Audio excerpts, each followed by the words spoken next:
Baiklah, pertama-tama saya akan menjelaskan apa sih itu sistem koordinasi pada tumbuhan.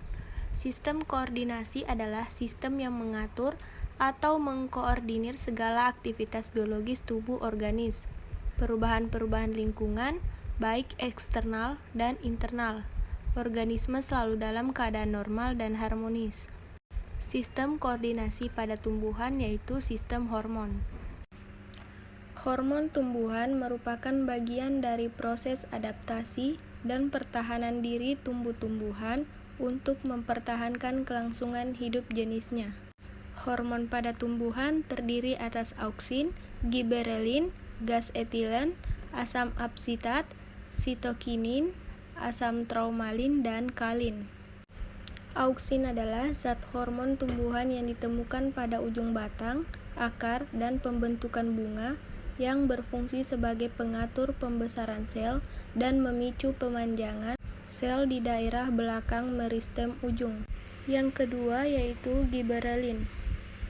Giberelin pada tumbuhan dapat ditemukan dalam dua fase utama, yaitu giberelin aktif dan giberelin nonaktif. Giberelin yang aktif secara biologis mengontrol beragam aspek pertumbuhan dan perkembangan tanaman termasuk perkecambahan biji, batang perpanjangan, perluasan daun, bunga, dan pengembangan benih. Dan yang ketiga yaitu gas etilen. Gas etilen selain diproduksi secara industri, seperti yang kita ketahui, etilen secara alami diproduksi oleh tanaman. Hormon etilen diproduksi dari semua bagian tanaman, misalnya daun, akar, bunga, buah, biji, dan bagian lainnya. Yang keempat yaitu asam absitat. Asam absitat merupakan salah satu hormon tumbuhan. Selain dihasilkan secara alami oleh tumbuhan, hormon ini juga dihasilkan oleh alga hijau dan cendawan. Yang kelima yaitu hormon sitokinin. Sitokinin adalah sekelompok hormon tumbuhan dan zat pengatur tumbuh yang mendorong terjadinya pembelahan sel di jaringan meristematik. Selanjutnya yaitu asam traumalin. Asam traumalin merupakan hormon gabungan dari beberapa hormon seperti auksin, sitokinin, giberelin, dan juga asam absisat.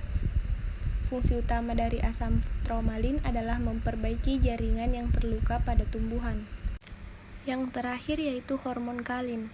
Hormon kalin adalah hormon yang dihasilkan oleh tumbuhan pada jaringan meristem dan berfungsi untuk memacu pertumbuhan organ-organ tumbuhan.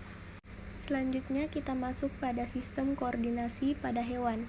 Sistem koordinasi merupakan sistem saraf berupa penghantaran impuls saraf ke susunan saraf pusat, pemrosesan impuls saraf dan perintah untuk memberi tanggapan rangsangan, atau sistem yang mengatur kerja semua sistem organ agar dapat bekerja secara serasi.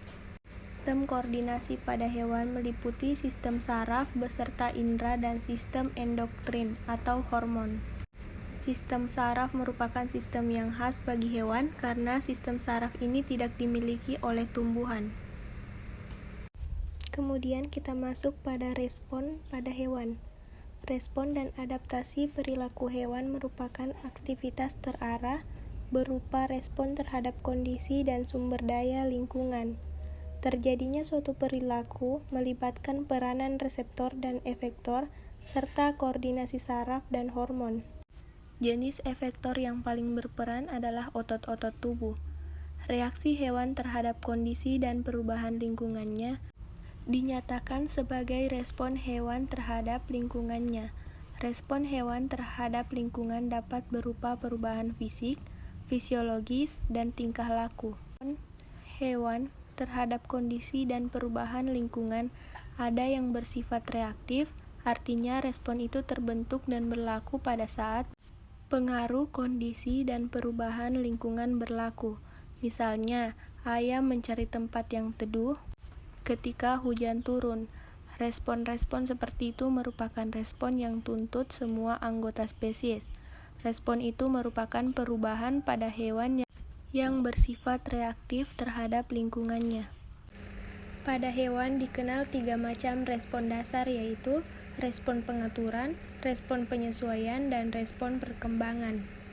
Mekanisme ketiga respon ini berdasarkan sistem umpan balik negatif. Agar mekanisme itu berhasil, maka respon yang dihasilkan harus sesuai besarnya, waktu dan tepat dan berlangsung cukup cepat. Ada dua respon, yaitu respon reversibel dan respon tak reversibel. Baiklah, itulah pembahasan dari saya mengenai respon dan koordinasi. Terima kasih kepada teman-teman yang sudah menonton sampai akhir. Wassalamualaikum warahmatullahi wabarakatuh.